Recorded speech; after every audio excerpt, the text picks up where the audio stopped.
कितने number of attacks आपको आए थे? मैंने काउंट किया था 120 मिनिमम होगा। जब से पेन होता है तब से तो मैं सब ठीक ही खाता हूँ, फिर भी दर्द होता है। मुझे लगता है उसका टाइम एक आता है जब भी उसका प्रेशर पड़ता है तब खुद से हो जाता है। जब 30 का एवब था तब भी मैं घर पे डिपेंडेंट था। तो मेरा फादर था, वो फार्मर था। मेरा दवा का पैसा भी वो कलेक्ट नहीं कर पा रहा था, तो वो मुझे देख के बहुत दुख होता था। पड़ाव के बारे में आपको कैसे पता चला?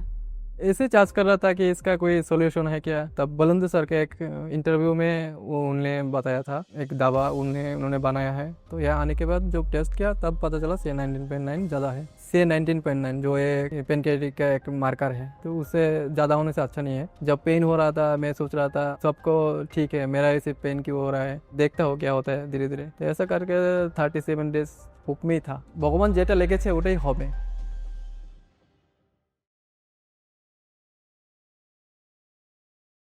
मेरा नाम सुमन भौमिक है। मैं त्रिपुरा से हूँ। मैं जॉब करता हूँ। আমার নাম সুমন ভৌমিক। আমি ত্রিপুরা থেকে আছি। আম, আমি গভর্নমেন্টে জব করি।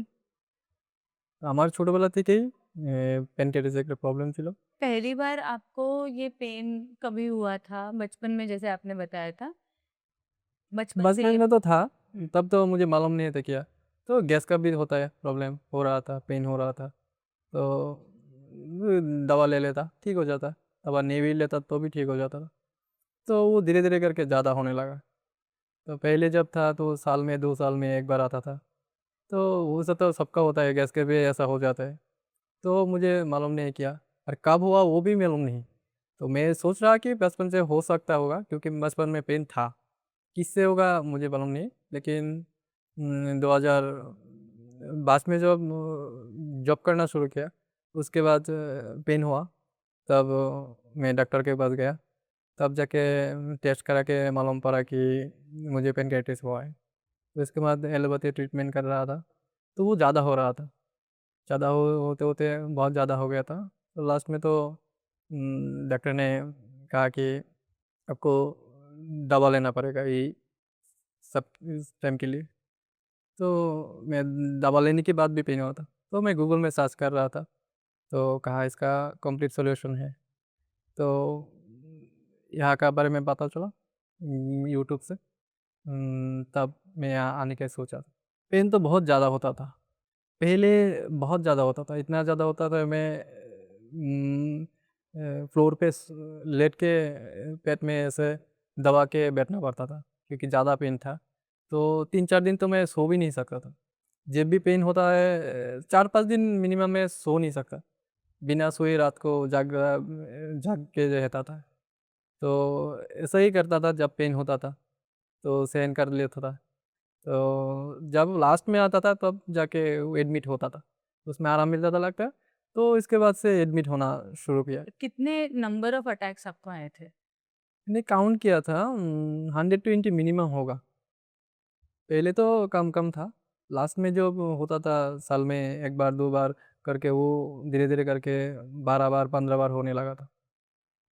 तो मैंने काउंट किया लास्ट मिनिमम 120 होगा। बाप रे! और कितने टाइम में इतने अटैक्स आए थे? टोटल अभी तक अच्छा, मतलब 16 इयर्स। अभी तो 35 हो। इतने तक आ गया ठीक। स्टार्टिंग से। मैंने देखा कभी कभार दाल खाने से भी हो जाता था, कभी कभार अच्छा खाता था हो जाता, कभी कभार ज़्यादा कुछ बुरा खाता था, चिकन विकन ज़्यादा भी खा लेता तो भी कुछ नहीं होता था।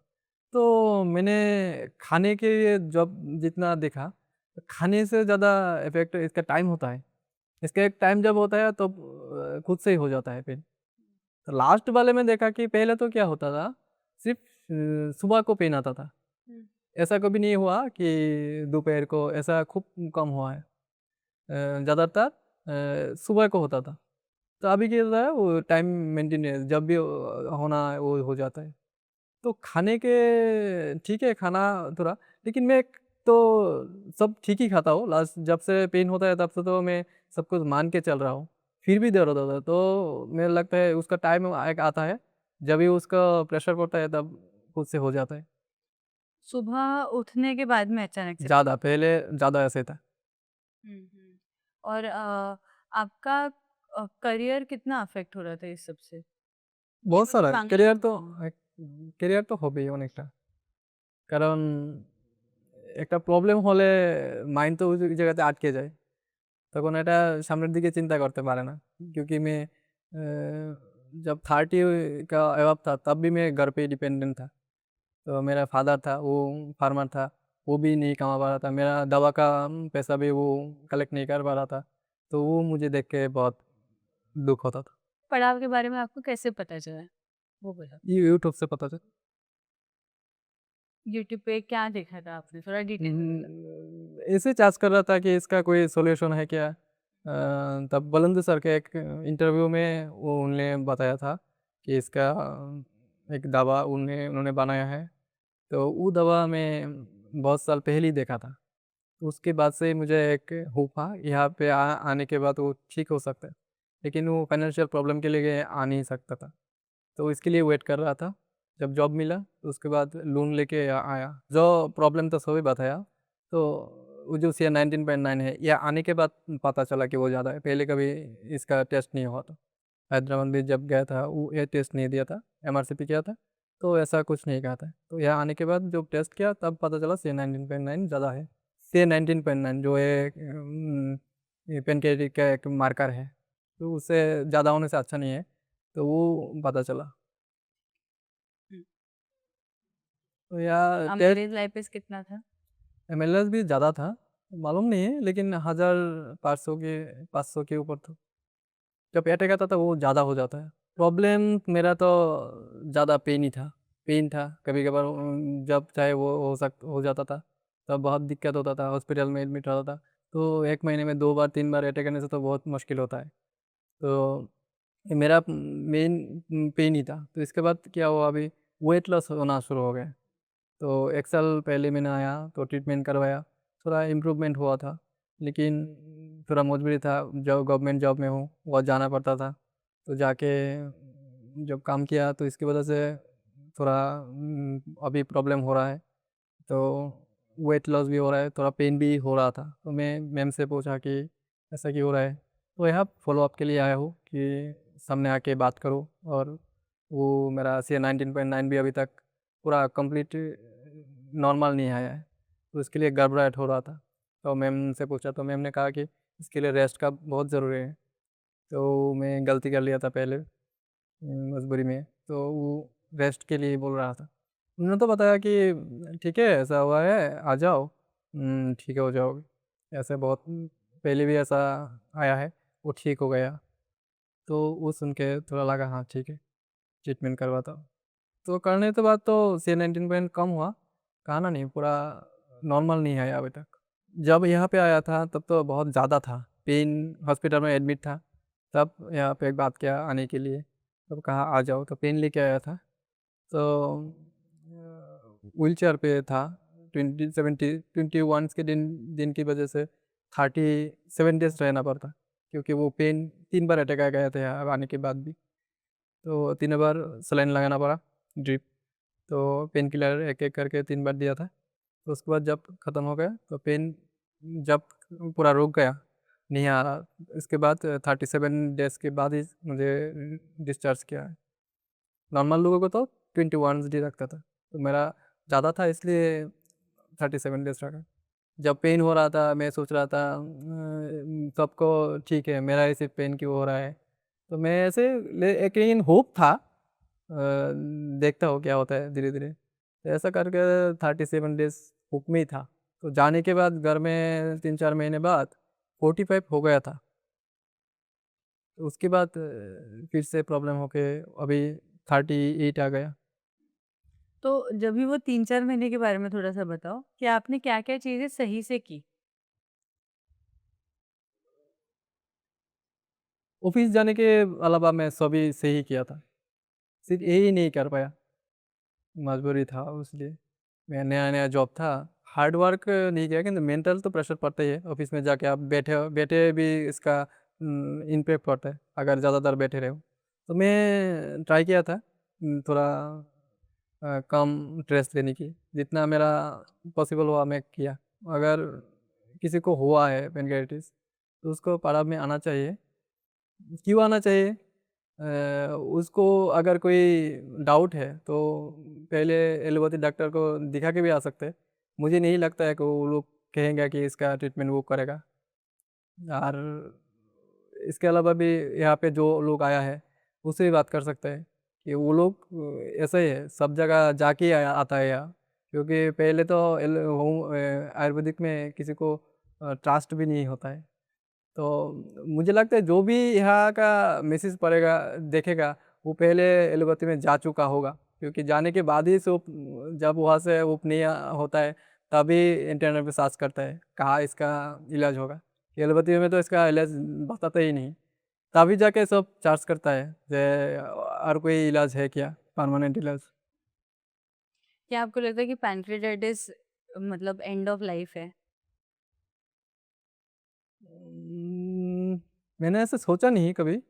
मुझे हुआ है, मैं ऐसे हाँ वो एक हुआ है, एक प्रॉब्लम है, मैं चल रहा हूँ। ऐसा कुछ सोचा भी नहीं क्या होगा कुछ होगा, मैं चल रहा हूँ, चलने दो जितने दिन चलता है। हाँ। जो होना है तो होता ही है। हुँ। पड़ाव में आके कुछ आपको कोई पॉजिटिव होप ऐसी फील होती है? जब ठीक रहे तो पूरा पॉजिटिव ही होता है। जब पेन हो जाता है तब थोड़ा मन में निराश हो जाता है। यहाँ पे जब जाया घर पे जाया गया, जब पेन ये हो रहा था, जितने दिन जा रहा था पेन के बिना उतने दिन होप इतना ज़्यादा हो रहा था। जब पेन हो गया लास्ट में तब थोड़ा निराश हो गया। निराश इतना होप नहीं गया, लेकिन थोड़ा अपने आप पे गुस्सा आ गया कि मैं पूरा फॉलो नहीं किया, सब किया सिर्फ़ एक चीज़ नहीं कर पाया। इसके लिए खुद पे ही गुस्सा आया। हुँ। पड़ाव की मेडिसिन के साथ-साथ मुझे लगता है पड़ाव मतलब आप वो मेडिसिन खाना और वो बाकी सारी चीज़ें पर हाँ, हाँ, करना हाँ, वो वो बहुत रिस्पॉन्सिबिलिटी ज़रूर बहुत बड़ी है। बहुत बढ़िया है। मेरे लिए इतना ज़्यादा नहीं था क्योंकि मैं बचपन से ही सब कुछ गलत नहीं करता था। सब टाइम पे सोता था टाइम पे, तो मेरे लिए इतना ज़्यादा दिक्कत नहीं हुआ। और खाना भी मैं बाहर का जो देख के खाने का मन करे वो भी मेरा छूट गया था। वो भी नहीं हुआ। सिर्फ़ खाना नहीं, वो अ, जो ऑफ़िस में जाना वही, उसके अलावा मैं सब फ़ॉलो किया था। तो अभी आपके नेक्स्ट स्टेप्स क्या होने वाले हैं, खुद का ख़्याल रखने के लिए? हाँ, मैं तो 100% दूँगा अभी जाके, जो मैं पहले नहीं किया था। तो इसके करने के बाद मैं देखता हूँ क्या होता है। आपका होप है। गोल क्या है? हैं? गोल, एम क्या है आपका? मेरे लाइफ़ का एक्सपीरियंस में तो यही है कि अगर आपका हेल्थ अच्छा नहीं है तो बाकी सब बेकार है। तो मेरा गोल यही है कि स्वस्थ रहना है, और जो भी करना है इसके अंदर ही करना है, जिससे स्वास्थ्य ठीक रहे और बाकी सब ठीक रहे। क्योंकि मैं स्वास्थ्य के बिना अभी कुछ बाकी सब जो देखता हूँ वही बेकार लगता है। ये है तभी बाकी का कोई मतलब है। ভগবান যেটা লিখেছে ওটাই হবে। এটা কেউ করতে পারে না। যেমন আমি এখন এরকম আছি। আমার থেকে ভালো মানুষও আমি দেখছি আরো মানে খারাপ হতে। তো যেটা লেখা রয়েছে, তো এটা একটা রোগ আমার মনে হয়। যা আয়ুর্বেদিক এখান থেকে অনেকে দেখেছি ভালো হয়েছে। তো আমারও একটা আশা আছে আমি এখান থেকে ভালো হব। এখন আমিও ওষুধ ঠিক মতো খাচ্ছি। আর সব নিয়ম পালন করে খাচ্ছি। কিছু ভুল হয়েছে যেটা এটা আর না করার জন্য আমি পুরো আমার বেস্ট দেব। তো এটা এরকম না, আ যেখানে একটা ওষুধ আছে, ওইখানে তো আমার মনে হয় না যে आपका লাইফ খতম हो गया। ১ম এ তো এলোপ্যাথিতে ট্রিটমেন্ট আমি গিয়েছি অনেকখানি। অনেক জায়গায় যাওয়ার পরও টোটাল সলিউশন পাইনি। তো সলিউশন না পাওয়াতে এখানে এসেছি। তো আমার মনে হয় যেই যেখানেই যাক না কেন, ওরাও ওখানে আমার মতনই रेस्पॉन्ड पावे। कोई-कोई क्या होता है, जो वही रेस्ट कहता है ना, वो लाइट में ले जाता है। जो रेस्ट के लिए बोलता है बेड रेस्ट और खाने का भी टाइम पे खाना, कि कोई-कोई लाइट में ले लेता है। तो मैं उन लोगों को बोलना चाहता हूँ कि वो लाइट में ना ले, क्योंकि मैं लाइट में लेके थोड़ा पछताया हूँ, मेरा मजबूरी था। अगर किसी को इतना भी मजबूरी है, वो करना ही पड़ेगा, तो ऐसे करे कि वो जॉब भी कर पाए लेकिन वह स्ट्रेस के बिना। तो स्ट्रेस भी ना हो, जॉब भी करे और स्वस्थ भी रहे, ऐसा कहना चाहता हूँ। और इसको कोई लाइट में नहीं लें, क्योंकि अगर वो गलती हो गया तो अब दोबारा इसको रिपीट होने में थोड़ा दिक्कत हो जाता है। क्योंकि जो 1 साल में ठीक हो जाता था वो 2 साल लग जाता है। तो थोड़ा इतना कर सका तो थोड़ा तेज़ मैच जो मान के चलने में क्या दिक्कत है।